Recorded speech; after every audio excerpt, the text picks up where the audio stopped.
Hello friends, సృజన life స్టైల్కి welcome. ఈరోజు శనగపప్పు tomato egg curry.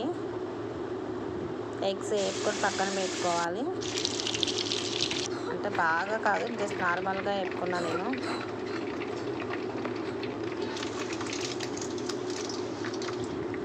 అట్లా వేయించి తీసి పక్కన పెట్టుకోవాలి ఫ్రెండ్స్. మనకి ఎగ్ వల్ల ఏ విటమిన్స్ చాలా వస్తాయి. ఆయిల్ హీట్ ఎక్కినాక ఆనియన్స్ వేసి వేయించుకోవాలి. దానిలో 2 రెబ్బల కరివేపాకు, 2 పచ్చిమిర్చి వేసి బాగా వేగినాక టమాటాలు వేసుకొని వేపుకోవాలి. మనకి టమాటా వేగేటప్పుడు కొంచెం సాల్ట్ వేసుకుంటే మగ్గుతాయి అని చెప్పినా కదా, మా పాప వేయటం మర్చిపోయింది. అల్లం పేస్ట్ అయితే వేసింది. ఈరోజు ఆమె వండింది ఫ్రెండ్స్. అదే పచ్చెనపప్పు. అట్లా మనం టమాటాలు మగ్గినప్పుడు పచ్చెనపప్పు వేయాలి.